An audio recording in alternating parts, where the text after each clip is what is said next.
This is a restored 1957 Harley-Davidson Panhead. They went from 1948 to 1956. I'm sorry, 58. I'm sorry, and that's wrong too. To 1965. Okay, this happens to be a 57 Panhead. I bought it. It needed a lot of work, so I tore it down and just with some help of some friends, redid the whole thing. And this is the result. And you said that you and the bike are the same age. Yes, we were both born in 1957. I'm February 9th. I don't know the date that this particular bike was born, but we have a kinship now, and this is my forever bike. This bike, I may have other motorcycles that come and go, but this one will stay with me till the Lord calls me home. So how difficult was it to find this? Were you actively seeking this specific model? Actually, no. When I moved here in 2003, we sold everything in California, moved up here, and I had a little extra money. And my wife said, you should buy a Harley, because I sold mine in California. Well, I found this one at Viking Motorcycles, and it had a 1966 shovel head on it, 57 lower end, and it's a 1958 frame, and it was just all pieced together. There was a 1971 swing arm on it, and so I saw the value in it, and I knew it would take a lot of money to redo it, but through time and effort, and like I said, friends finding parts for me and stuff, and we redid it. It was a labor of love. So approximately how long did it take you? Ooh, about 18 months. Okay. About 18 months. And of course it got finished just at the end of winter, which was nice. And there was still snow on the ground, and I had a little hard time riding, but that's okay. We went and rode anyway. Fantastic. So is this the true color when you got it, or? No. This is, I am very fond of red. And this is a candy apple red. To paint it would have cost probably 5 times as much as to powder coat it, I found out. So, and there was guys that do powder coating that said that they wouldn't do the tin, which means your sheet metal. They would do the frame, but they wouldn't do the tin. I found a guy that would do the tin too, so he powder coated it all, and it's very durable, very hard. Can't do a whole lot with it once it's done, like you can with paint, but I like it. Fantastic. So the past 7 or so years, probably more like 6 if it took 18 months, you've gotten a lot of enjoyment out of this. What's your favorite ride that you've made so far? Ooh, favorite ride. My favorite ride, I think, was when we went up to Crater Lake and rode around the lake. I enjoyed that very much. It was a group of about 10 of us. And it was just a gorgeous day, and the lake was pristine, and there was nobody broke down, nobody fell over, nobody got in any trouble, and it was a really good time. Had lunch, and it was just a really nice ride. So was that the Faith Riders then? That was the beginning of Faith Riders. We were riding as a group about a year before we actually established it and gave it a name and everything. It was just a bunch of guys from church that wanted to ride. Cool. You've got this bike show coming up, the No Snow Bike Show. Yes.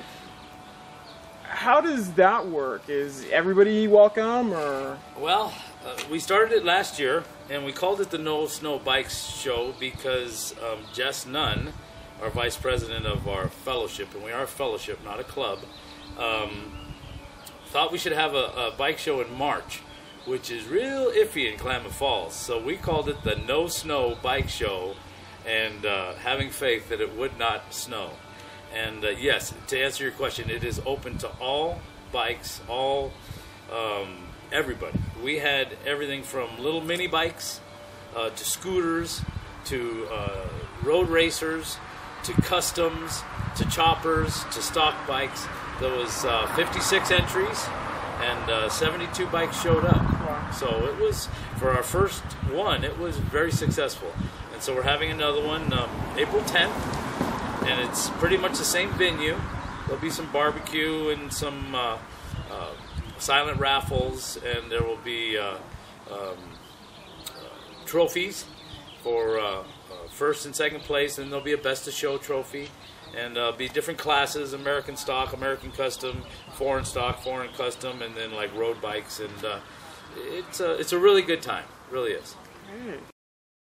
We are a motorcycle fellowship, like I said, not a club. There's a little bit of a criteria if you want to join. You must be a born-again child of the Most High God. You must put your faith in Jesus Christ. You must be a churchgoer at least once a week. We don't care which church, but you have to be in church to be a member. And you have to be able to speak about your faith if called upon. We don't go out and we don't evangelize. We don't do mission trips. We don't do Bible studies. We don't really do any of that because that's other aspects of our church do that.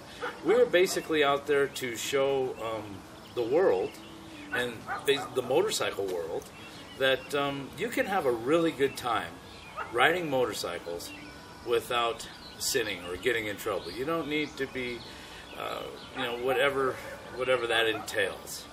Whatever sin is your sin. That's we don't judge. We just want to be salt and light in a dark place, like the word says to be.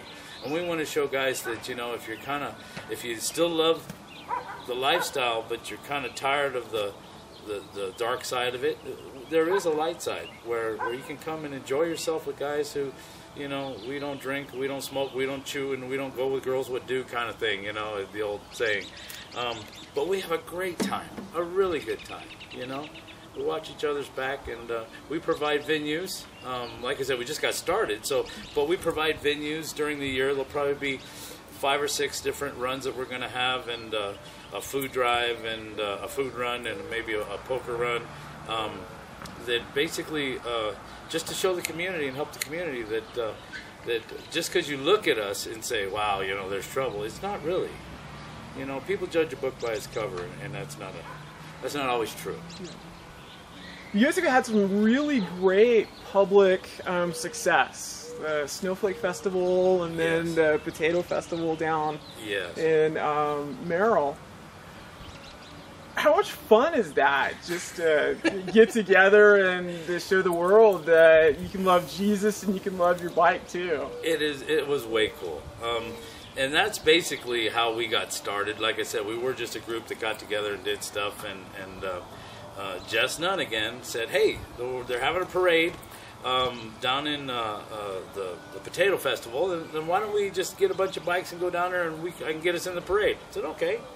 Well, the next couple of days after that, he come back to church and said, we won first prize for best religious float or whatever. And he got $20. I was like, $20? That's cool. So that's basically how it started. The pastor said, okay, you're the president, you're the vice president, you're the treasurer, and go, you guys. Go out and show the world salt and light. Be salt and light out in the world. And so it was like, that sounds cool. Why not? And then this year, or last year, we went and we entered the Snowflake Festival, and we won first place in religious float in that.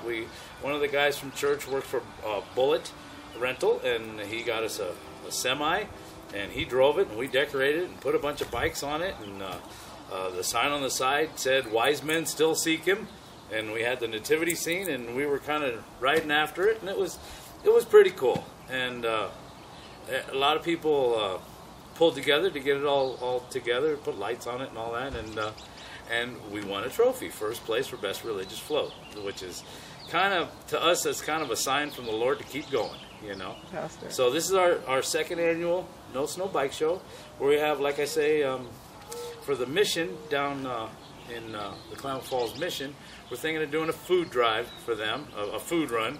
You on a poker run, you go to 5 different locations. They give you a card, and at the end, whoever has the best hand wins. We'll kind of do something like that, but each place, you give a can of food or something for the mission. So we're working on stuff like that. Cool.